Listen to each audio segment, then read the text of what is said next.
तो यज्ञ की महिमा अपरंपार है। कितना बोलता हूं मैं पिछले 50 साल से करीब, कहाँ खत्म होती है। तो आज अभी यज्ञ में जो प्रवचन करते रहते हैं भी कुछ समय से छूट गए और ही बड़े मंत्र इकट्ठे हो जाते हैं। तो आज यजुर्वेद से कुछ देखते भगवान क्या शिक्षा दिलाता है। 6/9 है यजुर्वेद 6/9। गुरु शिष्य का संदर्भ है। गुरु शिष्य को क्या शिक्षा दे, कैसे दे, कैसे। तो भरे पड़े हैं उपदेश। अब न गुरु रहे न वो त्रेता में मरीचि कह गया था रावण से, वाल्मीकि रामायण में श्रोता वक्ता च दुर्लभ,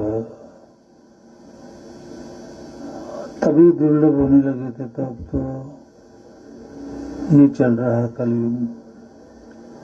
तो सचमुच में वेद की श्रोता जो है, यजनीय पुरुष यजनीय नारी, बहुत ना के बराबर। आप लोगों का सौभाग्य है, आप सुनते हो वेद। असल में बहुत मुश्किल होता, सारा जमाना कहाँ वेद सुनता है। तो पहले सारा संसार ही वेद सुना करता था। देखो शिष्य कहता है सवितु देवस्य, सवितु तीनों लोगों को रचने वाले, देवस्य देव की मैं, जो तीनों लोगों को रचता है उस देव की मैं। वो देव क्या, तीनों लोगों को रचने वाला परमेश्वर है। एक देव योगी होता है, ऋषि होता है। देव का जो अर्थ आप जानते हो, विद्वान स एव देव, जो वेद जानता है वो देव है। सोमेश्वर की अनुभूति का आनंद, ऐश्वर्य ऐश्वर्य, सात्विक ऐश्वर्य यानी विद्या प्राप्ति का आनंद, ब्रह्म की प्राप्ति का आनंद और आनंद में रहना, ये सोमेश शब्द का अर्थ है।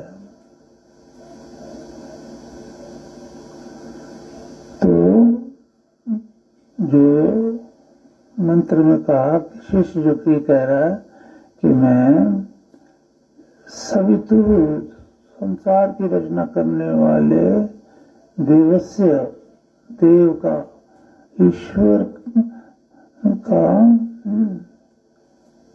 और देव जो परमात्मा है वो ईश्वर का ज्ञान देता है। तो एडजेक्टिव भी लगाया जा सकता है यहाँ पर कि मैं तीनों लोगों को रचने वाले परमेश्वर के, जो परमेश्वर चारों विद्याओं का प्रकाश करता है, चारों वेदों का प्रकाश करता है, तो मैं तीनों लोगों को रचने वाले परमेश्वर का और विद्या का, चारों वेदों का प्रकाश करने वाले परमेश्वर के प्रसव, प्रसव जानते हैं आप, उत्पन्न होना, जन्म देना। तो इस संसार को उसने जन्म दिया। तो ईश्वर का निर्णय करने के लिए ये ध्यान रखना है कि what is the real definition of the almighty God.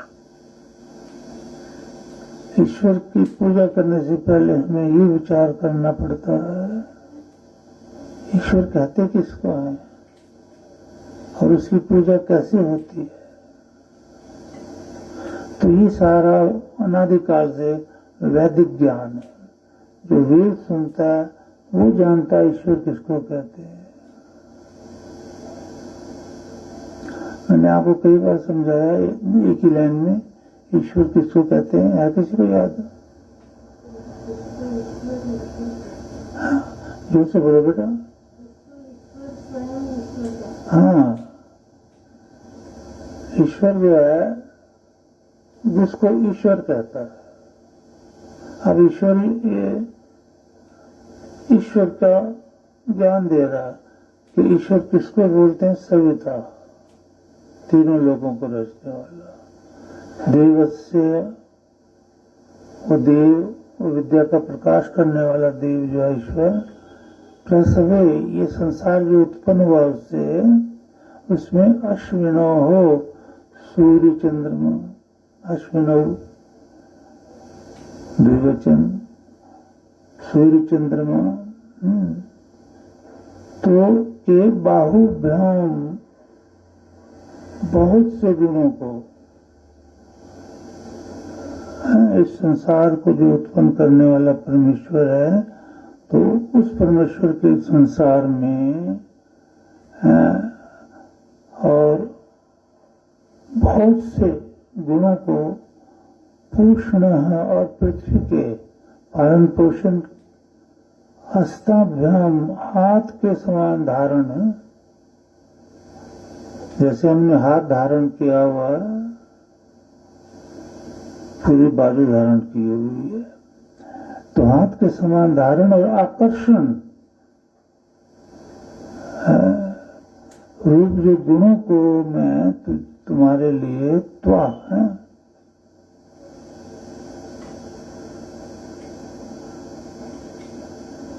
और त्वा तेरे को स्वीकार करता हूं। शिष्य कह रहा है कि हे परमेश्वर, तो तीनों लोगों को रचने वाला है, तुमने चारों विद्या का तीनों विद्याओं का, कर्म कांड, ज्ञान कांड, उपासना कांड, तीनों विद्याओं का त्रिब्रह्म सनातनम, सनातन विद्या ये इसका उदय किया। हे परमेश्वर, तू चारों वेदों को विद्या का देने वाला है, तीनों लोगों को रचने वाला है, तेरे में बहुत गुण है, तो मैं तुझे स्वीकार करता हूं। ये बड़ा अच्छा ज्ञान है कि आप किसकी पूजा करते हो। यह ईश्वर कह रहा है कि देखो, ये समझो कि शिष्य कह रहा है मैं तो उसकी पूजा करता हूं जो सभी तीनों लोगों को रचने वाला है, देवस्य, चारों वेदों का ज्ञान देने वाला है, तो तीनों लोगों को रचने वाला अलग से है कुछ, वो एक ही ईश्वर है।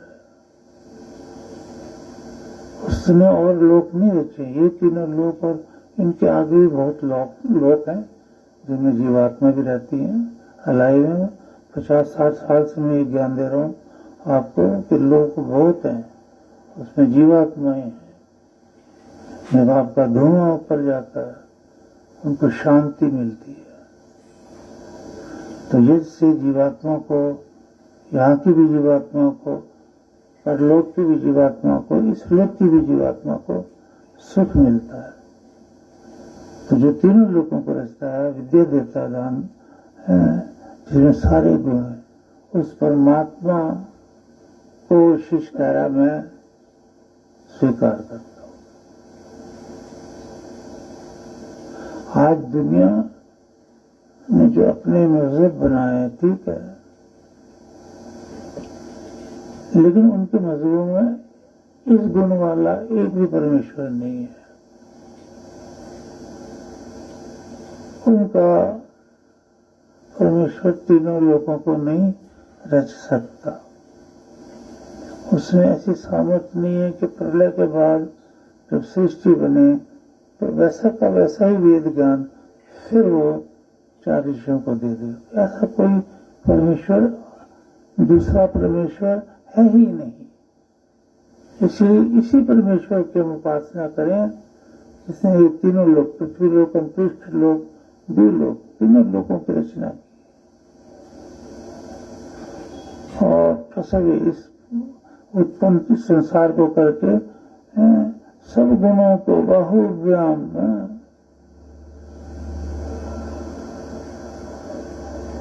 हाथ के समान धारण किया हुआ। जैसे हमने हाथ धारण किया और हम हाथ देख रहे हैं, मानो मतलब परमेश्वर सारी सृष्टि को ऐसे देख रहा है जैसे हम हाथ को देख रहे हैं। कितने नजदीक हमारा हाथ है, तो वो पृथ्वी से भगवान कितना नजदीक है। नजदीक है ना, कितना नजदीक है कि ही इज ऑमनीप्रेजेंट, कण कण में सबको देख रहा। तो गुरु का ये आदेश है कि तुमने इन गुणों वाले, वैसे अनंत गुण है परमात्मा में, यहाँ तो कुछ ही कुछ दिए जाते हैं, फिर और मंत्रों में। अच्छा आगे देखो, और अग्नि सोमाभ्याम, अग्नि और तेज गुण, शांति, सोम शांति, शांति के लिए तुझ विद्यार्थी को है जो ब्रह्मचर्य धर्म के अनुकूल, ब्रह्मचर्य दीक्षा आपनोति, ब्रह्मचर्य के गुण धारण करता है।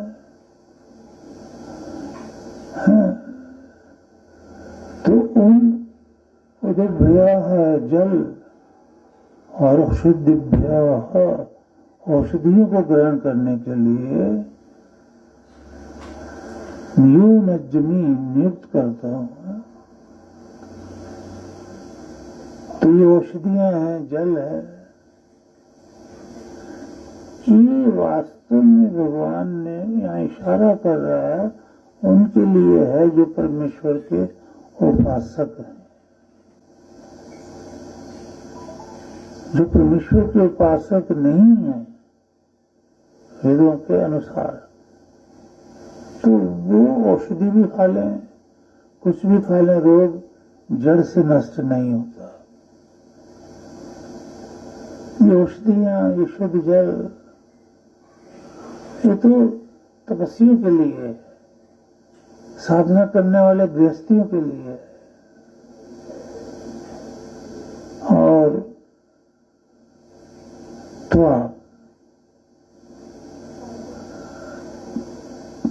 तुझे मेरे पास रहने के लिए तो तेरी माता अनुमन्यताम, अनुमति दे। देखो ये गुरु का आदेश है कि कोई गुरु के पास रहना चाहता है तो माता पिता से आज्ञा लेकर जाए। शंकरानंद जी की माता आज्ञा नहीं दे रही थी संन्यास के लिए, बहुत वो पैरों पड़ता था, वो नहीं लिया, तो नहीं लिया संन्यास। टाइम एक दिन उसके दिमाग में आया शंकराचार्य के, और वो पानी नहाने गया, माता उसके साथ ही रहती थी कि भागना जाए, तो डुबकी लगाई, तो सांस रोक के डुबकी लगा के बैठा रहा। माँ चिल्ला रही है, अरे ऊपर आ गया ऊपर, तो कहता है मुझे किसी जानवर ने पकड़ रखा है। माता तू अगर मुझे संन्यास की आज्ञा देगी तो वो छोड़ देगा। तो कहते मैंने तुझे आज्ञा दी, और वो ऊपर आ गया। मतलब माता पिता की आज्ञा की जरूरत होती है अगर किसी को संन्यास चाहिए तो, और अनुमन्यताम, अनुमति दे। जनक माने पिता, अनुमन्यताम, अनुमति दे, माता पिता दोनों। शंकराचार्य जी के तो पिता नहीं थे, तो माता से ही लेने की मंजूरी। तो सगर्भया, वाह सगा भाई, सगर्भया, जो एक ही तरफ से उत्पन्न हुआ, सदा भाई, वो भी अनुमन्यता को अनुमति दे गुरु के पास रहने के लिए, और साथी सखा सयुत्थया अनुमन्यता में भी अनुमति दें, और अग्नि सोमाभ्याम, अग्नि और सोम के तेज से और शांति गुणों को ग्रहण कराने के लिए जुष्टम प्रेम पूर्वक त्वा प्रोक्षामी, तुझे अभिषिक्त करते हैं, तुझे प्रस्तुत करते हैं कि वो तेरे में गुणों का प्रदान, गुणों का आवास देखो, गुणों की महिमा, मतलब जितने भी वैदिक गुण तेरे में आ जाए। तो ये कितना, तो ये गुरु का उपदेश है।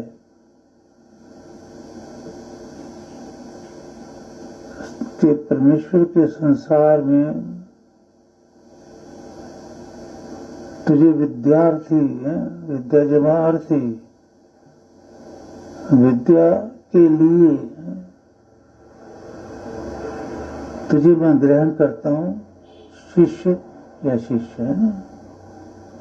मतलब इस ईश्वर के सकल संसार में जो वेद का प्रकाशक परमेश्वर है, उसके इस संसार में गुरु कहता शिष्य, मैं तुझे वेद विद्या देने के लिए स्वीकार करता हूँ।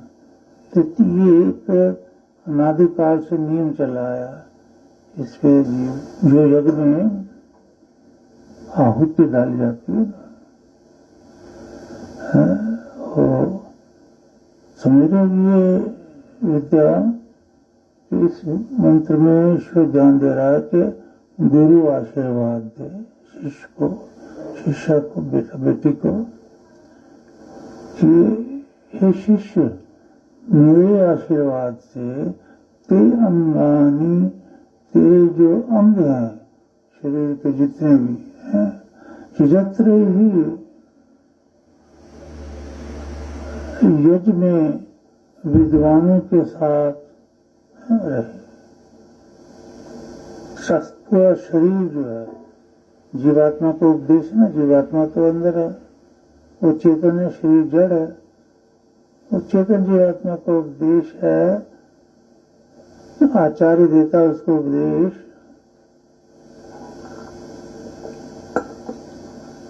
कि अब यजुर्वेद का पहला मंत्र वायवस्था, वायवस्था हमारे जो अंग हैं, हमारा शरीर जो है, तो वो यज्ञो वैसे श्रेष्ठ कर्म यज्ञ के लिए है। ये भी आदेश, ये डायरेक्ट ईश्वर का, कि तेरा जो पूरा शरीर है ना, वो यज्ञ में बैठकर आहुतियां डाले गुरु के सामने। यज्ञ घर में तो अग्निहोत्र खुद करे, आहुतियां डाले, इसलिए ये शरीर दिया है। यजुर्वेद का कर्म कांड का पहला ही मंत्र, शरीर इसलिए दिया। परंतु शरीर का मिसयूज आज इंसान कर रहा है, इस शरीर से सब सुख लेता है, लेकिन ब्रह्म का सुख नहीं लेता, इससे दुखी रहता है। ब्रह्म को पाए बिना मुक्ति नहीं हो सकती।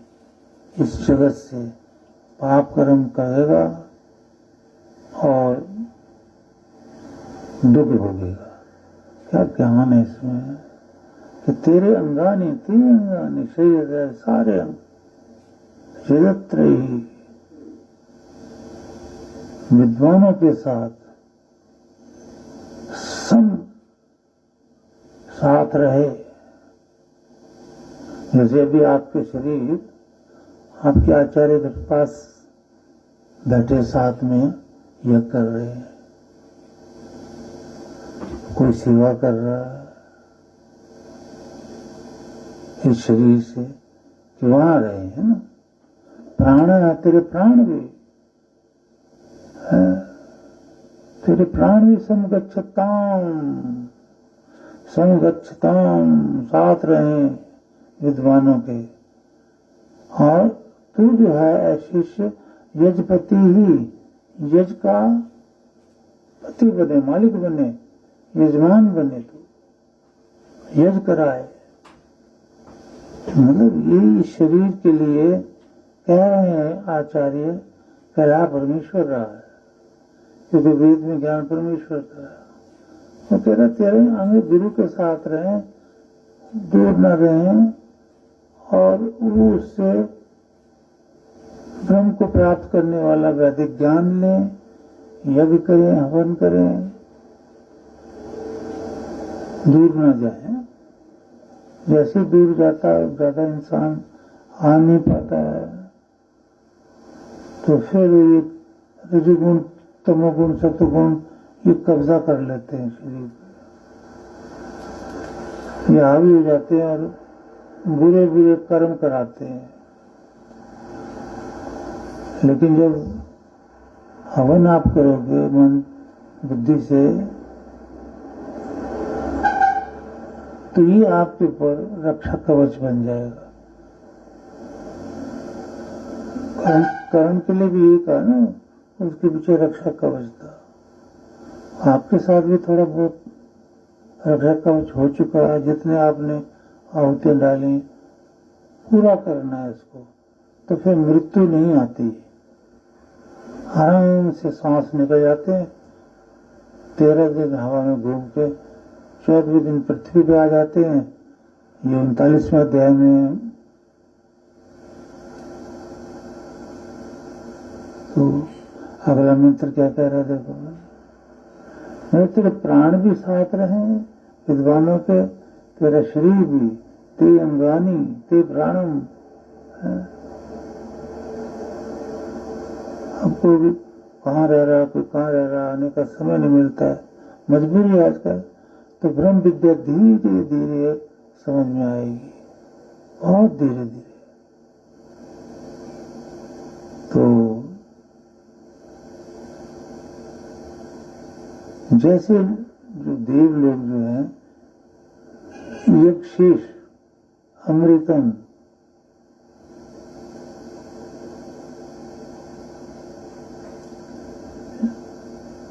यज्ञ अमृतम यही अपना भोजन, यज्ञ का जो भोजन है, तो वो प्राप्त करते हैं। तो कितना महत्व लिखा है, यज्ञ शेष का आस्वादन करते हैं, तो उसका शरीर शुद्ध बनता है। तो विचार करते रहना चाहिए कि भी कितनी बार हम जीवन में यज्ञ शेष भोजन किया हमने। कि जहां यज्ञ होते हैं वो जगह मंत्र भी होती है, तो रस में यज्ञ जहां होता है वो घर भी पूरा पवित्र हो जाता है। उसका जो अन्न खाया जाएगा वो यज्ञ शेष अमृतम है, वो यज्ञ शेष अमृत करके करें, और जो शुद्ध जल है उसका उसको ग्रहण करें। उसमें भी कई तरीके बताए कि जंगलों में है तो कुछ चादर, कोई पतला कपड़ा आपके पास है या कुछ है, उसको डाल दो उसके बाद बहती नदी के जल में, और उसके अंदर जो पानी आ गया छनकर वही पियो, बाकी न पियो। नदी के पानी स्वच्छ नहीं रहता है, कोई ना कोई कीड़ा मकोड़ा आ जाता है, बड़े बड़े जानवर अंदर घुस जाते हैं, बाल झड़ जाते हैं उनके, तो वो नहीं। अब क्या क्या मैं बताऊं, यहाँ तो खबर नहीं हो रहा। समझ गए ना आप कि परमेश्वर उसे कहते हैं, छोटे से लफ्जों में परमेश्वर के तो अनंत गुण है। तो जिसने ये संसार बनाया, और अश्विनो महाभ्यम पूषण सभ्यम, बहुत बहुत गुण, अनंत गुण, इस प्रकार वो देख रहा है जिस तरह से हम हाथ देख रहे हैं, इतने नजदीक से। वो अनंत गुणों को धारण करने वाला परमेश्वर आप स्वीकार करें, पर उसके लिए पूजा के लिए तत्सवितुर्वरेण्यम, मैं उस परमेश्वर को वर्ण करता हूँ गायत्री में ना, जो ओम है, भू है, भुआ है, स्व। भू इति प्राण है, जो प्राण देता है, मैं उस परमेश्वर की पूजा करता हूँ। संसार में कोई किसी को प्राण नहीं दे सकता सिवाय योगी के। प्रेम तो दे सकता है, लेकिन वही कमाल की बात है, ईश्वर कहता मैं देता ही नहीं। योगी कृपा करे,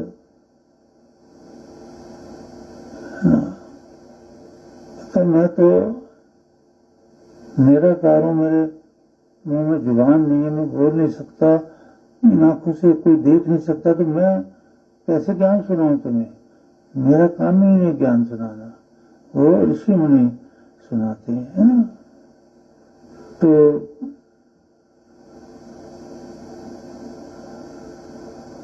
इन वेदों को एक बार नहीं, पूरी जिंदगी जो सुनता रहता है ना,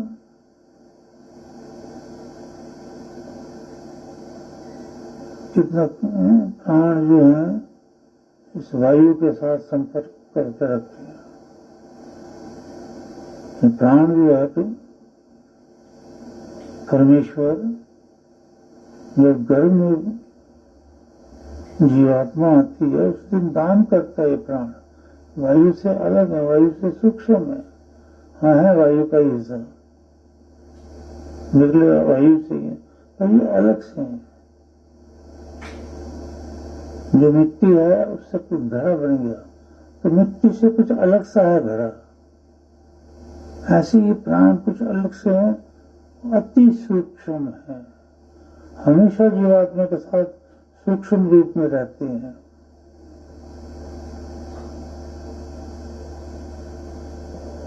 यह प्राण तो निमिषद है ना, जो प्राण देता है, आंखें झपकाता है, हम तो ही आंखें झपकाते हैं, अपने आप झपकती रहती है। झपकाने वाला परमेश्वर है, तो वो परमेश्वर जो आंखों को झपकवाता है, वो परमेश्वर नहीं कि जिसमें हमने प्राण दान किए, प्राण प्रतिष्ठा की है। जिसमें हमने प्राण प्रतिष्ठा की हो तो भगवान की प्राण प्रतिष्ठा नहीं कर सकता। वो कहता स्वादी पैदा नहीं, मैं तो यहाँ नियम है, मैं नियम नहीं तोड़ता। नियम न तोड़ने का भी मंत्र आपको सुनाया हुआ है। माता के गर्भ में ही मैं प्राण दान करता हूँ, पत्थर में मिट्टी में मैं प्राण दान नहीं करता। तो आदमी आजकल प्राण दान कर रहे हैं, क्यों? क्योंकि वो वेद नहीं जानते, वेद के विरुद्ध और साधना करते हैं। ये आत्मा का रहस्य बहुत गहरा, यही मैं यहाँ समझाता रहता हूँ। इसलिए जितने भी ज्यादा आप अटेंड कर सकते हो यज्ञ, वही आपका जीवन में सुखदायक है, इसी जीवन में नहीं अगलों में भी। और जो यज्ञ से भटक गया वो जीवन से भटक गया, जिंदगी से भटक गया। तो हम कभी यज्ञ ना छोड़ें। इसमें भी लिखा हुआ कि मैंने माँ विराधसी है ना, यज्ञ को हम ना छोड़ें, वेद सुनना ना छोड़ें, क्योंकि रहस्य जानो। जो रहस्य नहीं जानता वो गलत है। ये जीवात्मा इस शरीर में रहती है, शरीर को कर्म के लिए दिया भगवान ने, क्योंकि जीवात्मा खुद कर्म नहीं कर सकती, इतनी सूक्ष्म है। तो वो जो जीवात्मा ने कर्म भोगने हैं तो शरीर के द्वारा, जैसे कांटा लगा शरीर को, लेकिन दर्द होगा जीवात्मा को। शरीर को दर्द इसलिए नहीं हो सकता कि वो जड़ है, तो शरीर के द्वारा ही सारे कार्य होते हैं जीवात्मा के। शरीर भगवान ने दिया उसको कि चाहे अच्छा कर्म कर चाहे बुरा कर्म कर, मैं फल दूंगा, ईश्वर कहता है। लेकिन ये कह दिया बहुत वेद मंत्रों में, यजुर्वेद के पहले मंत्र में भी, कि श्रेष्ठ कर्म यज करने के लिए शरीर दिया है, कि हम माता पिता गुरु की सेवा करें, आहुतियां डालें, वेद सुने। तो ये मैं बार बार कहता रहता हूं कि यज्ञ चले तो इसके लिए भगवान कहता है गुरु की सेवा करो, कि उनमें हर प्रकार की उन्हें सुविधा मिले तो यज्ञ चलेंगे। अगर सुविधा खत्म हो जाएगी तो यज्ञ बंद हो जाएंगे। कई बार यज्ञ बंद होने का चांस आए हैं, पर भगवान ने कुछ ताकत दे दी, फिर मैंने शुरू कर दी कि नहीं यज्ञ नहीं छोड़ूंगा। मौत भी सामने आई है, फिर भी मैंने कहा नहीं यज्ञ नहीं छोड़ूंगा। मरना होगा तो यज्ञ करते करते मरेंगे, पर यज्ञ नहीं छोड़ूंगा, क्योंकि इससे पूरे ब्रह्मांड को और शिष्यों को लाभ है। तो उसके लिए आपको यही है कि जो भगवान ने कहा, मैंने नहीं, कि गुरु की सेवा करो, कि उन्हें सुविधा हो, असुविधा कुछ ना हो। और संशय आत्मा विनश्यन्ति, संशय से आत्मा का नाश है। तो कभी संशय ना है कि 1 बजे बड़ी देर हो गई, मैं कहता हूँ 5 बजे भी शाम को हो जाए यज्ञ, वो भी दो, कृपा ही समझो भगवान की। यज्ञ होनी चाहिए। यज्ञ के लिए अगर आप ये सोचोगे कुछ और, तो वो भगवान को भी मंजूर नहीं, गुरु को भी नहीं। प्यार रखो, सेवा रखो, भक्ति रखो। अगर इस जीवात्मा को तारना है तो इसके लिए यही बातें भगवान ने यज्ञ को सर्वश्रेष्ठ कर्म बताया है। नहीं तो मैं तो कई बार डाउन हुआ हूं मैंने, और कई बार घर को बोलूं मैंने, मेरे से यज्ञ नहीं होते। तो फिर आ जाती है ताकत, भगवान देता है। देखो बेटा, ये शरीर है, ये साथ नहीं जाता है, ये लकड़ियों पर चिता पे जाता है अंत में, है ना। जितना आप अपनी उम्र को बढ़ा सकते हो बढ़ाते रहो, यज्ञ चल रहे हैं, आपकी उम्र बढ़ रही है, हमेशा बढ़ रही है। पर एक दिन तो सबको, राम गयो रावण गयो जाका बहु परिवार, कहो नानक हर भज मना सपने जो संसार। संसार तो समझो सपना, एक दिन जाना ही पड़ता है। इसलिए जाने की तैयारी करनी है। जब से पैदा होता है इंसान, अंतिम क्षण तक वो उसको भगवान ने कहा जाने की तैयारी कर लेना। तुम्हें जाना है तो क्या लेके जाओगे। वैसे तो भगवान ने फंडामेंटल समझा दिया है वेद मंत्र में कि अकेला आया हूं अकेला जाऊंगा, कुछ नहीं साथ ले जाना। तो ये शरीर भी साथ नहीं जाएगा और धन भी साथ नहीं जाएगा। तो फिर ये भगवान ने शरीर और धन दिया क्यों है? ये शुभ कर्म करके, पुण्य कमा करके मोक्ष पाने के लिए दिया। धन भी जरूरी है और शरीर भी जरूरी है, पर साथ नहीं जाएंगे। तो गुरु नानक देव साहब ने कहा ना, एक शिष्य के यहाँ भोजन कर करा के, सेटिस्फाई होकर के, भंडारा करके, कि भी 7 झंडे गाड़े हुए हैं तूने। उस वक्त जिसके पास 7 करोड़ होता था तो 7 झंडे, 1 करोड़ होता था तो 1 झंडा। तो तूने तो 7 गाड़े हुए, तेरे पास 7 करोड़ है। उस जमाने में 500-600 साल पहले की बात करीब होगी। तो बड़ा अच्छा है। तो ये सुई दी उसको। जब अंतिम क्षण आएगा तो ये सुई ना लेते आना, मैं आपको ऊपर, मैंने भी जाना है, तो ये सुई मुझे दे देना। तो उन्होंने कहा महाराज सुई तो मैं नहीं ले जा सकता। तो महाराज ने बोला फिर ये 7 झंडे, 7 करोड़ ये साथ ले जाएगा क्या? इसको दान पुण्य में, सेवा में क्यों लगाता? मेरा मतलब धन साथ नहीं जाएगा, जो सेवा में लग गया है? एक बार किसी ने गुरु नानक देव साहब ने पूछा, भाई तेरे पास कितना धन है? तो उसने गिन दिया कि इतना है, 3 करोड़, इतना इतना इतना है। कहते पर तेरे पास तो धन इससे तो बहुत ज्यादा है। कहते महाराज वो संसारी धन है, वो जो असली धन जो सोना चांदी रुपया पैसा था मेरे पास अभी भी है, लेकिन मैंने जो लगा दिया दान में, पुण्य में, सेवा में, भक्ति में, वो मेरा असली धन है। वो पुण्य बनकर मेरे साथ जाएगा और जो बाकी अभी तक बचा ये तो यहीं रह जाएगा, ये मेरा नहीं है। तो सेवा, भक्ति, दान से जीव कमाई करता है, नाम सिमरन से, यज्ञ से वो साथ जाते हैं और मोक्ष तक साथ देते हैं, मुक्त करा के छोड़ते हैं, बाकी यहीं रह जाता है। कि दौलत के झूठे नशे में हो चूर, गरीबों की दुनिया से रहते हो दूर। अजी एक दिन ऐसा आएगा माटी में सब मिल जाएगा। तो ये शरीर दिया है, धन दिया है, ये पुण्य कमाने के लिए दिया है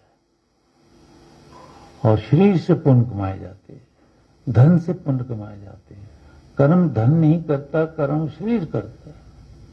धन के द्वारा भी सारे दान पुण्य वगैरह इससे पुण्य प्राप्त करके जीव तरता है। तो ये ध्यान रखो, ना शरीर साथ जाएगा ना धन साथ जाएगा। जो आपने इनसे शुभ कर्म किया, दान पुण्य, वो साथ जाएगा। साथ ले जाने वाली कोई चीज ही नहीं है। पुण्य है और जो पाप किया है वो भी साथ जाएगा, तो भोगना है। अगले जन्म में पाप किए हैं तो वो भी भोगने हैं, दुख उठाने उठाने हैं। पुण्य किए हैं तो सुख उठाना ही उठाना है। किया हुआ कर्म मिथ्या नहीं होता है ना। तो इसीलिए तो अथर्ववेद में भगवान ने कहा ना, वस्त्र दान, भूमि दान, गौ दान, धन दान, सोना दान, पता नहीं कितने प्रकार के दान। उसका मैं ज्यादा वर्णन नहीं कर पाता, कभी आज जैसे थोड़ा ध्यान में आ रहा कभी कर देते हैं, क्योंकि दान पे बहुत महत्व दिया है। देव पूजा संगति कर्ण दानेषु, लेकिन अधिकारी को दान देने की, अधिकारी की सेवा करने की। तो ये ध्यान रखना है ना। यजुर्वेद का पहला मंत्र हमेशा याद रखो, श्रेष्ठतमाय कर्मणे। तो वायवस्था हमारी जो इंद्रियां है ना, वो श्रेष्ठ कर्म यज्ञ करें। अच्छा, अब मान लिया आप नौकरी कर रहे हैं, बिजनेस कर रहे हैं, धन कमा रहे हैं, तो आजकल आम साधु ये कह देते हैं कि वो तो बेकार चला गया तुम्हारा, तुमने नाम जप लिया वो ठीक हो गया। ये सारी भ्रांतियां हैं, गलतियां हैं, वेद नहीं जानते लोग। जब आपने श्रेष्ठ कर्म यज्ञ कर लिया, जिससे आयु बढ़ती है, धन बढ़ता है, अन्न मिलता है, सारे सुख मिलते हैं, वो कर लिया। तो अब आप नौकरी कर रहे हैं, धन कमा रहे हैं, तो वो भी तो यज्ञ है बाबा, वहां पुण्य मिलता है। क्योंकि वो नौकरी इत्यादि धन कमाकर तुम शरीर को पाल रहे हो, अपना भी, परिवार का भी, और उस शरीर से आप यज्ञ कर रहे हो। मत करो नौकरी, मत, खत्म हो जाएंगे, मर जाएंगे, भूखे मर जाएंगे, कहाँ यज्ञ रह जाएगा। तो ये मत भूलो कि जो यज्ञ करता है, ठीक मार्ग पे चलता है, उसका हर एक कर्म यज्ञ है, हर एक कर्म यज्ञ है। और दरबार में आकर तो एक घड़ी को मैंने बोला इधर से उठा के इधर रख दो, वो भी यज्ञ है। पानी वो भी है, पता नहीं कितना पुण्य उसका भी है ना। तो जो यज्ञ कर रहा है उसके सारे कर्म यज्ञ हो जाते हैं और एक दिन मोक्ष हो जाता है। वो सारे कर्म मिथ्या नहीं है, वो सारे कर्म नहीं है जी, वो तो लेखे में यही घड़ी, बाकी के दिन वो तो बर्बाद हो गया आपके। तो ये वेद ना जानने से लोग ऐसा कहते हैं। हाँ, उनके तो बर्बाद हो ही गए, क्योंकि वो यज्ञ नहीं कर रहे, वो वेद नहीं सुन रहे, वो तो कर्म बर्बाद तो हो गए उनके, आगे तो बर्बादी झेलनी है।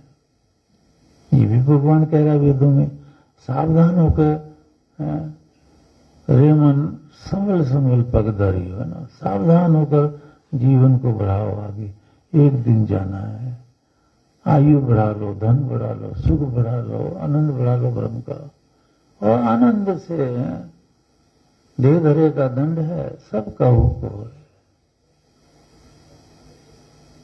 तो अब जैसे कि वो कहते हैं जाना है एक दिन, एक सिंहासन चढ़ चला, एक बंदा जंजीर, आए हैं तो जाएंगे राजा रंग फकीर। तो एक तो ब्रह्मावस्था में छोड़ता शरीर, जैसे भी कोई बहुत बड़े आसन पे बिठा के बैठ जा रहा हो तो सच है, और एक पाप कर्म करके इतना कर देता कि जंजीरों से, कर्मों के बंधन से बांध के उसको पटक पटक के ले जाया जा रहा है, और आगे भी पटका जाएगा। ये सारा सोचना है आप लोगों ने, है ना। देखो, जिस भगवान राम की पूजा करते हैं, दुनिया करती है, कृष्ण महाराज की, तो ये तो थे ही पूजनीय, क्योंकि बड़े कठोर तपस्वी थे। जैसे वाल्मीकि जी ऋषि लिखते हैं ना राम के लिए, वेदज्ञ, चारों वेदों के ज्ञाता, वेदज्ञ सर्वशास्त्रार्थ तत्वज्ञ, तत्व से जानते थे वेदों को। तत्व क्या होता है? रियलाइजेशन। तत्व होता है कि उन्होंने वेद मंत्रों का रियलाइजेशन भी किया अंदर, और ईश्वर का भी रियलाइजेशन अनुभव किया, इसलिए वो पूजनीय थे। ऐसा बिरले को पृथ्वी पे आते हैं योगी लोग और चले जाते हैं कल्याण करके, होती वो मुक्त जीव आत्माएं हैं। ये मैंने ये अथर्ववेद से समझाया हुआ है। होती वो मुक्त आत्माएं, अपनी मर्जी से आती, मर्जी से जाती है, नहीं आती तो नहीं आती है, क्योंकि 24 घंटे वो ब्रह्म के आनंद में रहती है। और जैसा सामवेद में प्रमाण है कि हे कवे तुभ्यम इमा भुवना, ये तीनों लोग तुझे दिए, तो वो तीनों लोगों के मालिक थे। श्री राम भी, श्री कृष्ण महाराज भी योगी थे, सर्वशास्त्र तत्वज्ञ समाधिमान, वो समाधिस्थ पुरुष थे। अवतारवाद नहीं है इसमें, वेदों में समाधिस्थ पुरुष थे। तो तीन लोक के नायिका है, गुरु आगे अधीन, लेकिन वशिष्ठ के आगे अधीन रहते थे उनके। तो योगी भी अपने गुरु के अधीन ही रहते हैं। च्यवन ऋषि स्नान कर रहे थे, आपको सुनाया मैंने महाभारत की सच्ची घटना। मछेरों ने जाल डाला, वो उसमें आ गए। अब च्यवन ऋषि तो जाल से निकले ना, हो गए नहीं, मैं तो मछेरों की प्रॉपर्टी हूं, इतनी सारी मछली जाल में आई हैं और मैं भी जाल में आया हूं, तो ये सारी प्रॉपर्टी तो मछेरों की है। अगर मुझे बाहर निकालना है तो राजा को बुलाओ, और राजा मेरी कीमत दे दे मछेरों को, तो मैं निकले आऊंगा। राजा को तो कांप ही गया बेचारा। ये है जानना कि तपस्वी या योगी क्या होते हैं, ये है, इसको बोलते जानना। पसीने आ गए, महाभारत ग्रंथ में है ये। और भागे अपने सैनिकों को लेकर, और रथ में जब थोड़ी दूर रथ रह गया उस तालाब से, तो यहां उतर गए, और पौनियों के बल नीचे घिसटते घिसटते, पाही माम पाही माम पाही माम, मुझे क्षमा करो, मुझे क्षमा करो, मुझे क्षमा करो। तो जम्मू ऋषि बोले, यह ऐसी सिचुएशन है, मैंने डुबकी लगाई थी, इनको पता नहीं था, इन्होंने जाल डाल दिया मछलियों के समेत, मैं भी आ गया इसमें, अब मेरी कीमत दे इसको। तो पसीने आए हुए, कोनियों के बल, खून निकला हुआ, माफी मांग रहे, मुझे माफ कर दो, मेरा एडमिनिस्ट्रेशन ठीक नहीं रहा, मुझे नहीं पता चला आप यहाँ मतलब वेद कहता है कि उनकी रक्षा करो योगियों की, जिधर वो रहते हैं दूर तक कोई नहीं आना चाहिए उनके पास। पर ये अब ये किसको बताएं? कोई राजा कोई वेद का ज्ञाता थोड़ी है, मंत्रीगण कोई वेद का ज्ञाता थोड़ी है। इसलिए मैंने राजनीति पे भी किताब लिख दी, छपनी है, ये भी कर दिया, सब कुछ हो गया, छपना ही बाकी रह गया। उसमें मैंने बोला राजा को, तुम उस राजा को, उस मंत्री को वोट दो जो वेद जानता है, जो नहीं जानता उसको। मैंने कहा अभी लागू भी नहीं हो सकता, सारे तो वेद से जानते ही नहीं है। तो ऐसी इसको बोलते हैं जानना कि ये तपस्वी हैं, इन्होंने यहाँ तपस्या कर रहे हैं, ऐसे कोने में केवल खून ही खून, और घबरा रहे हैं, मुझे माफ कर दो, मुझे माफ कर दो। ये तो नास्तिक हो, वेद निंदक। वेद का निंदक तो नास्तिक है, योगी की निंदा तो भगवान सहता ही नहीं है, वो नहीं सहता, एकदम पनिशमेंट देता है, इसी जन्म में देता है। हाँ, जो क्षमा करके निकल जाए, इसलिए वेद ने कहा, वो समझो कि प्रलय आ गई, अगर गुरु नाराज हो गया तो समझो प्रलय आ गई है, नहीं तो क्षमा मांग लो, उनको मजबूर कर दो कि वो आपको क्षमा कर दो। माया जाल में हम फंसे हुए हैं दुनिया। आप तो बड़े भाग्यशाली हो, मैं वेदों की तरफ भी ध्यान करके बोलता हूँ, ईश्वर की तरफ, कि मैं गलत नहीं कहता, झूठ नहीं कहता। सचमुच में भाग्यशाली हो कि इस युग में वेद सुनना असंभव है, क्योंकि जो नियम है वो ये है कि भाई वो जब भगवान ने वेदों की उत्पत्ति की, अपने अंदर से 4 ऋषियों के हृदय में प्रकट किए, वो वेद है जो ईश्वर से निकले, वो वेद है। तो आज भी किसी ऋषि के अंदर ईश्वर प्रकट हो और वो वेद ईश्वर से निकले और ऋषि के मुंह से बोले जाए, तपस्वी के मुंह से बोले जाए, वो वेद है। क्योंकि ईश्वर का मुंह नहीं होता, ईश्वर नहीं बोलता। और ये याद रखो, बिना बोले वो ऐसे ऐसे काम करता जो हम लोग नहीं कर सकते, कोई भी नहीं कर सकता बिना बोले। वो सर्वशक्तिमान है। तो आप जो भी सुन रहे हैं वेद, भाग्यशाली हैं, और संहिता सभी सुना सकते हैं, लेकिन वेद सुनना मुश्किल है, क्योंकि हर एक कोई ऋषि मुनि नहीं होता। इस मंत्र पे भी पूरा ध्यान दो कि भगवान सब जगह है, कण कण में है, इसलिए पाप से और बुराई से बचो, क्योंकि वो पापी को दंड दे बगैर छोड़ता नहीं, माफ भी नहीं करता।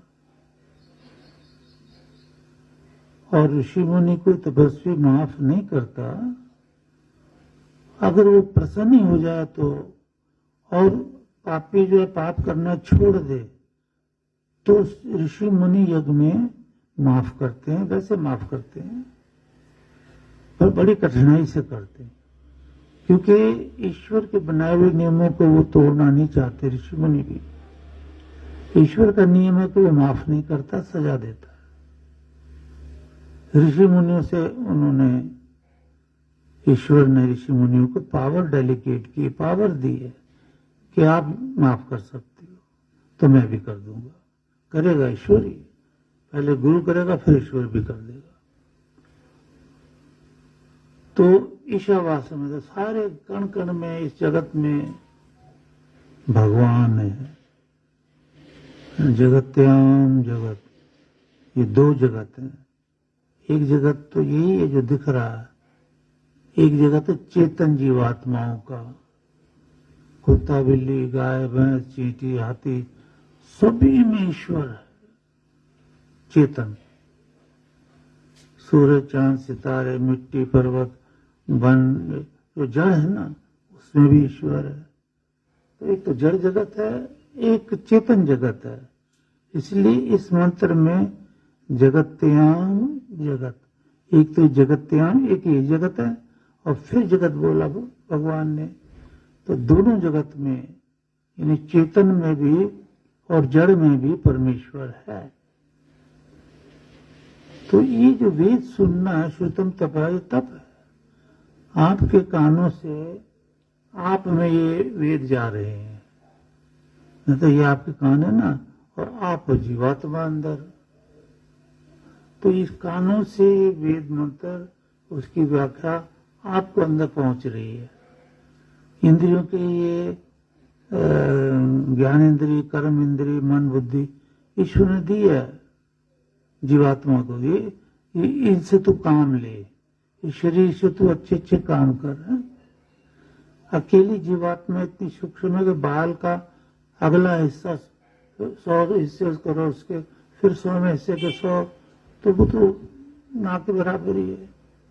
यानी जीवात्मा का जो वजूद है वो अति सूक्ष्म है और परमेश्वर उससे भी सूक्ष्म है। कैसा संसार बना देखो, और कैसा हमारा सर्वशक्तिमान प्रिय ईश्वर है, पिता के समान। तो हर एक में ईश्वर है, कण कण में ईश्वर है, सोफे के कण कण में है, कटोरी के कण कण में। तो उससे डरो कि सब जगह से हमको देख रहा और हमारे अंदर भी है। ये नहीं कि हमारे अंदर नहीं है। इसलिए भगवान कह रहा है तेन त्यक्तेन भुंजीथा, त्यक्तेन त्याग के द्वारा, भुंज धातु है खाना पीना भोगना। जैसे सोफे का सुख भोगते हो आप, पलंगों का सुख भोगते हो आप, सोना चांदी पहनते हो उसका सुख भोगते हो आप, परिवार का सुख भोगते हो आप, सूरज चांद सितारे से रोशनियां आ रही हैं इसका सुख भोगते हो आप, फल खाने का सुख भोगते हो, अन्न खाने का सुख भोगते हो। कहते ये जो वंजिता है, जो आप सुख भोगते हो ना, त्याग पूर्वक होना चाहिए। देखो वेद मंदिर में आते हो बेटा, ज्ञान लेना चाहिए कि सुख भोगो पर त्याग पूर्वक, कि त्याग पूर्वक कैसा होता है कि मन बुद्धि ईश्वर में, गुरु में हो और हम शुभ कार्य करें। पाप करेंगे तो पकड़ लेगा ईश्वर, फिर वो ऐसी सजा देगा जो भोगी भी नहीं जाएगी, हाय हाय करते रह जाओगे। इसलिए मैं भी डरता हूं, आप भी डरो पाप से। तो मैं भी डरता हूं, आप भी डरो, पाप नहीं करने। बस माता पिता की आज्ञा न मानना बड़ा पाप है, देर तक सोना बड़ा पाप है, सूरज की किरण निकलने तक सोना बड़ा पाप है, बुजुर्गों की इज्जत न करना बड़ा पाप है, मांस मदिरा का सेवन करना बड़ा पाप है। तो असंख्य पाप है। मनुष्य शरीर में आके ये पाप न करो। ये शरीर जो मिला भुंजी था, त्यागतेन, त्याग पूर्वक भोग, त्याग मन बुद्धि उधर। और बच्चों को 25 वर्ष तक या जब तक शादी नहीं होती ब्रह्मचर्य की आज्ञा दी है भगवान ने। ब्रह्मचर्य तोड़ोगे, गलत काम करोगे, कन्या है किसी मेल से बातचीत गलत सेंस में करेगी, हंसेगी, कुछ और करे, ऐसी बुरी सजा देता है भगवान जैसे कि पड़ा पड़ कोड़े पड़ रहे हैं, भोगी भी नहीं जाती। ब्रह्मचर्येण कन्या विंदती पतिम, ब्रह्मचर्य रखते हैं वो। जैसे सीता माता की शादी क्यों नहीं हो रही थी? क्योंकि वो उठाना था तीर, वो तो धनुष उठाना था, और धनुष वो उठा सकता था जो ब्रह्मचारी हो। बाकी नहीं उठा सकते थे। क्यों? क्योंकि वाल्मीकि ऋषि ने उनको वीर शुक्ला कहा है। वीर शुक्ला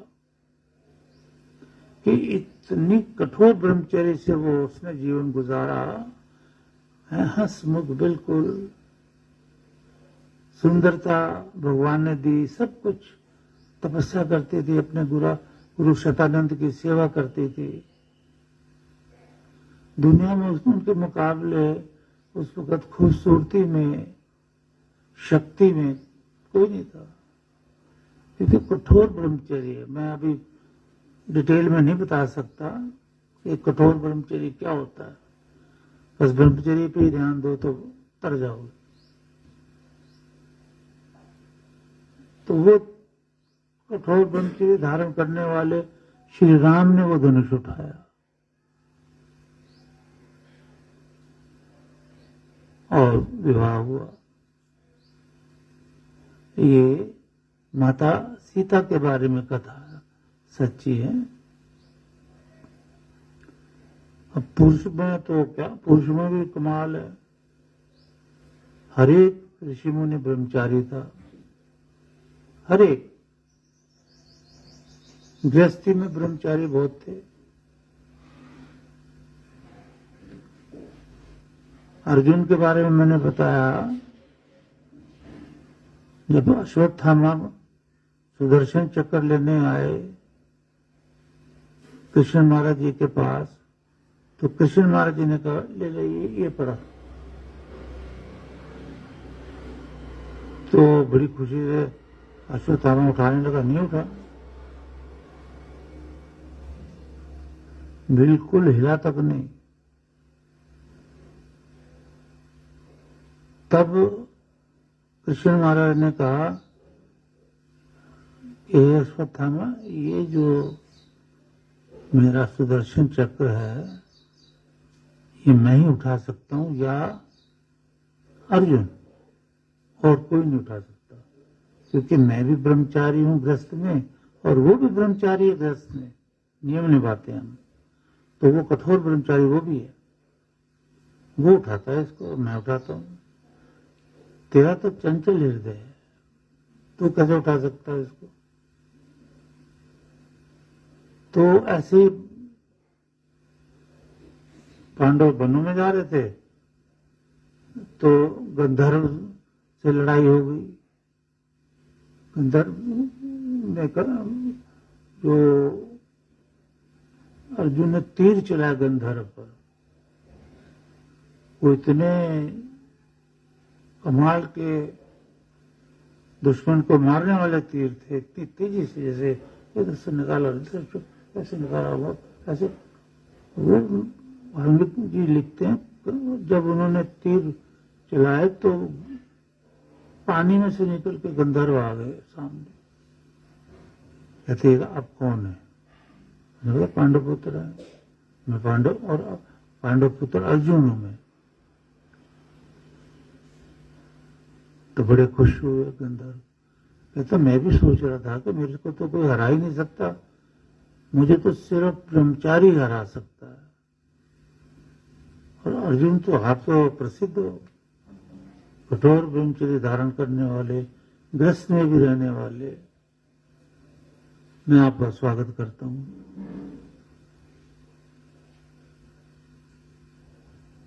तो महिमा तो वेदों ने, शास्त्रों ने, भगवान ने, ऋषियों ने ब्रह्मचर्य की है, ये हंसी मजाक की नहीं की है, माता पिता को बुरा कहने की नहीं दी है, वो सजा है वो। तो हर इंसान वेदों पर ध्यान दे कि वेद हमें जीने के लिए क्या कह रहे हैं। देखो अभी पुण्य करेंगे, नाम जपेंगे, यज्ञ करेंगे तो अगला जन्म संवर गया, उसमें तो हम ऋषि मुनियों के घर में और खुद ऋषि मुनि बन जाएंगे। और अभी पाप किए कर लो पाप, अभी भी दुखी रहोगे, अभी भी दुखी रहोगे, चैन नहीं आएगी, नींद नहीं आएगी, मर के तो बहुत बुरा हाल होगा। और अभी जब बड़े हो गए और कोई बुरे कर्म कर रहा है तो थोड़े दिनों बाद, 5 साल बाद, 2 साल बाद देखो कैसी बुरी हालत होने वाली है। अगर कोई बुरा कर्म करता है तो छोड़ता ही नहीं है ईश्वर। वो कहते मैं माफ नहीं करता हूं बिल्कुल भी। तो इसलिए इंसान बुराई से बचे, बुरे कर्म छोड़ करके सच्चाई पे चले, अपने पापों का वो माफ कराए। ये गुरु में सामर्थ्य है, भगवान ने दी है माफ करने की, नहीं तो कोई माफी नहीं है। और माता पिता का तो बहुत ध्यान रखो कि उनका आदर मान सम्मान हो। असुर नाम राक्षस राक्षसिनी बनती है वो। तो आत्मा की हत्या का अर्थ मैंने कई बार बताया। बेटा बताओ क्या मतलब है आत्मा की हत्या करने का? कोई बोलो, आने बढ़िया। अरे बेटा ये तो गलत बात है, याद होना। हाँ हाँ, कि आप देखो पाप करो तुम तो डर आएगा और अंदर से आवाज आएगी कि मत करो, और ये भी डरोगे कोई देख तो नहीं रहा। पर सत्य कर्म करो तो कोई डर ही नहीं। तो जो पापी पाप करता है, बुरे कर्म करता है, उसके अंदर से आवाज आती है, डरता है वो न करो, पर वो उस आवाज को दबा देता है। वो आत्मा की आवाज होती है, उसको दबाने का नाम ही है आत्महत्या।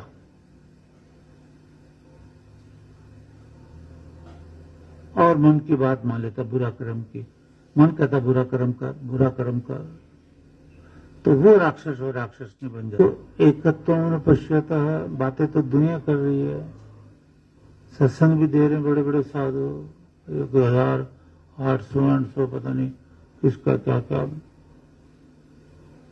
लेकिन और कहते जी हमें मोह नहीं है, शोक नहीं, लेकिन एकत्व अनुपश्यता है।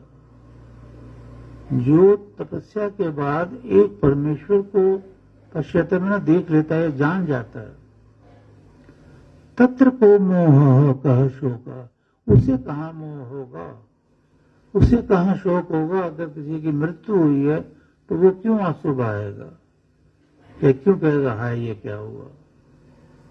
वो तो ईश्वर के एडमिनिस्ट्रेशन में होगा और उसको पता है कि भाई ये आत्मा मरती नहीं है, ये जो रो रहे हैं वो बेकार रो रहे हैं, ज्ञान नहीं है।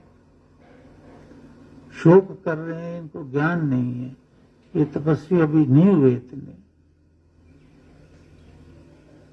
तो मोह और शोक तो तब भागता है जब आप समाधिस्थ होते हो, ईश्वर को रियलाइज करते हो।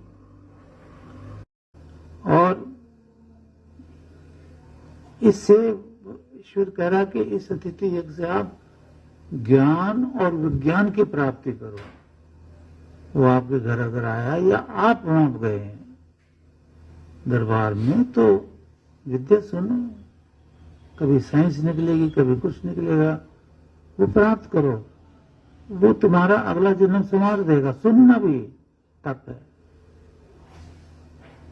यही टाइम आप कहीं और लगाते तो वेस्ट हो जाना था। अभी डालते हो अग्नि में तो यहाँ ये ज्ञान दे रहा है वेद मंत्र, सब ऊपर जाती है, सब शुद्धिकरण, जीवात्मा को भी शांति देती है।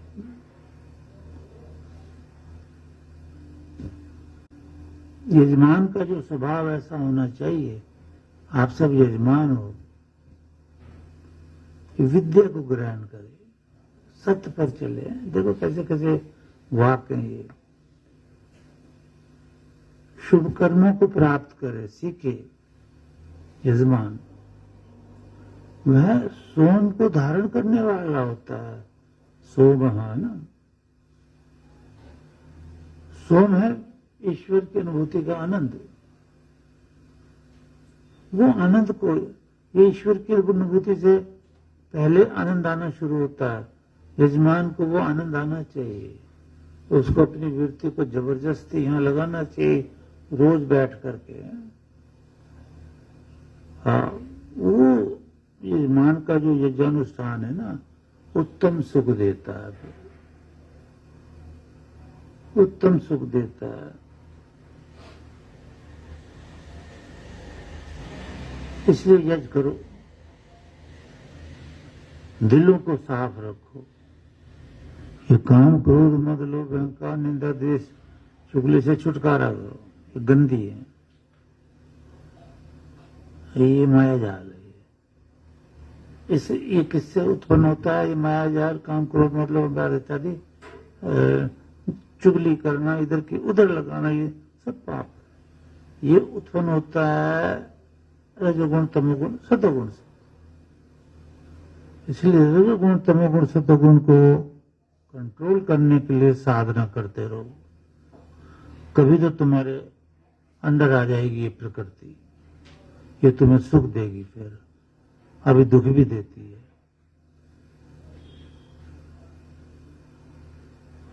हम विषय विकारों में या बुराई में या मांस मदिरा में, हंसी मजाक में क्यों करते हैं? अपोजिट सेक्स आपस में क्यों बातें करते हैं गंदी गंदी, अगर कोई करता है तो? क्योंकि इसमें आनंद है मन का, आत्मा का नहीं। आत्मा तो दुखी रहती है अंदर से। मन है रजोगुण का बना हुआ, रजोगुण तमोगुण सतोगुण का, इसलिए मन को आनंद है। और ईश्वर कहता है ऐसे आनंद लेने वाला चाहे नारी हो चाहे नर, तो ईश्वर की आज्ञा है इसको तहस नहस कर दो, इसको बर्बाद कर दे प्रकृति। यानी योगी का योग सिद्ध कर, भोगी का भोग सिद्ध कर। ये जो भोगी हैं, विषय विकार में लिप्त रहते हैं, काम क्रोध मद लोभ है, इनको बर्बाद कर, इनको दिए जा और दिए जा और दिए जा, पैसे दिए जा, विषय विकार दिए जा, बर्बाद कर। तो गुरु की आज्ञा वेदों से निकल रही है, निकलती रहती है, इसमें तो नहीं फंसना चाहिए भाई। ये तो अरबों साल ऐसे गंद में फेंकेगी प्रकृति बुरे कर्म करने वालों को। कुत्ता बिल्ली कितनी योनियां है बाबा, असंख्य धा। ऋग्वेद कह रहा असंख्य योनियां हैं, 100 नहीं है, अरब नहीं है, खरब नहीं है, असंख्य है। तो वहां जाके ये अब जैसे फॉर्मेलिटी के लिए कोई सुनने आता, उसको लाभ थोड़ी नुकसान है। देखो उग्रश्च भीमश्च ध्वांतश्च धनुश्च है ना। उग्रश्च, उग्र योनि में पैदा होगा जो पापी होता है। जैसे शेर उग्र है, भालू उग्र है, सांप उग्र है, मछली के बड़ी बड़ी मछलियां उग्र हैं, छिपकली उग्र है, छोटे छोटे कीड़े उग्र हैं, ये आपके जो काट जाते मच्छर, मच्छर उग्र हैं। पता नहीं कितनी योनियां, अरबों तो लाखों करोड़ों तो ये उग्र योनियां ही हैं। इनको एकदम क्रोध आता है और एकदम झपटते हैं। और वही इंसान में भी ये क्रोध पैदा होता है बुरा बुरा। भीमश्च, लड़ाके, लड़ने वाली योनियां। वही जैसे सब ये लोमड़ियां हैं और हैं, आपस में ये चिड़ियां भी लड़ती हैं, कौवे भी लड़ते हैं, पता नहीं कितनी योनियां बाबा। ये प्रमाण में आ रहा है, वेद प्रमाण देते। बड़ी योनियों का इसमें जिक्र है कि पापी को भगवान इन योनियों में भेजता है। अभी देखो ये विद्वान कहता है या ईश्वर कहता है, दोनों में से कोई भी शिक्षा दे रहा है कि ये मनुष्य हो, अग्नि, ये जो अग्नि का जनित्र में ना जन्म देने वाला, ये अग्नि जल रही है, भौतिक अग्नि भी, बिजली भी है, ये भी अग्नि है। तो अग्नि का उत्पादक हवि है, जो आहुतियां डालते हो, ये समुदाय डालते हो, मतलब संविधान ना हो, फिर आहुति घी इत्यादि की ना पड़े तो अग्नि तो नहीं बढ़ेगा, बुझ जाएगा। इसलिए ईश्वर कह रहा है ये अग्नि है, जो हवि है, ये अग्नि का उत्पादक है, इसको और बढ़ाती चली जाती है। और जो वृषणाऊ वर्षा करने वाला सूर्य है, और उर्वशी कई किस्म के सुख देने वाला जो है वो यज्ञ है। न जाने कितने सुख मिलते हैं फिर उसमें, करे अभी भी सुख शुरू हुए पड़े आपके जीवन में, आगे और सुख होगा। कोई दुख का कांटा वो तो कट के रहेगा ही रहेगा, पर जैसा भी मैं समझा के हटाऊं, बुराई को छोड़ दो, तेन त्याग पूर्वक भोग भोगो। वृत्ति गुरु में, परमेश्वर में, यज्ञ में, वेदों में रहनी चाहिए। काम करते रहो अच्छे अच्छे, गृहस्थ के शुभ कर्म, और यज्ञ की जो क्रिया है ना, और सुख देने वाली जो है, ये आयु को बढ़ाने वाला भी है, यज्ञ से आयु बढ़ती है। और पुरुरवाह जो यज्ञ करता है, यज्ञ में उपदेश करता है, ये अध्ययन है। यानी आप वेदों का अध्ययन नहीं करोगे, सुनोगे नहीं वेदों को, तो आपको यज्ञ नहीं समझ में आएगा, अग्निहोत्र नहीं समझ में आएगा, ज्ञान नहीं समझ में आएगा, कुछ नहीं समझ में आएगा। तो सुखों को देने वाला यज्ञ, यज्ञ को प्राप्त करने वाला वह है जो वेदों को सुनता है। त्वगात्रेण, अग्नि को जो है गात्री वाले छंद से है, छंदसा, और मंथामी, मंथन करता हूं, सिद्ध करता हूं ना। तो ये जो जितने गायत्री छंद हैं, वेद मंत्र हैं, इनसे मैं यज्ञ को भी सिद्ध करता हूं। तो अग्नि को भी सिद्ध करता हूं, परमेश्वर को भी प्राप्त करता हूं। तो ये यज्ञ है। यज्ञ जो है अग्नि आदि को सिद्ध करने वाली क्रिया है, उत्पादक है। यस्य वर्षा मिलती है, नाना सुखों को, अनंत सुखों को जीव यज्ञ से प्राप्त करता है। तो और शास्त्रों का उपदेश करने वाला है। जितने भी 6 शास्त्र लिखे गए ऋषियों ने पहले वेदों का अध्ययन किया, वही ज्ञान शास्त्रों में डाल दिया है।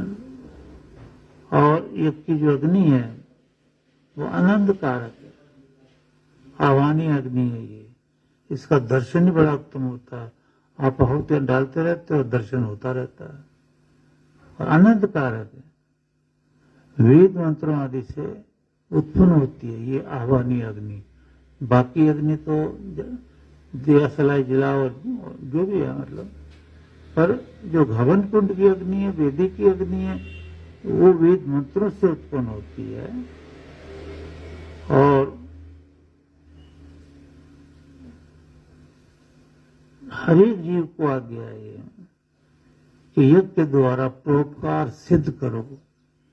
आप यज्ञ करते हो तो दुनिया का परोपकार कर देते हो।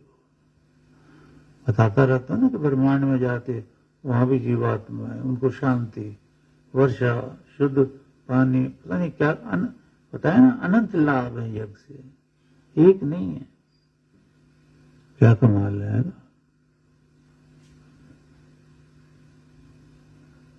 कि जैसे विद्वान यज्ञ करते हैं, समनुष्य यज्ञ के द्वारा परोपकार करें।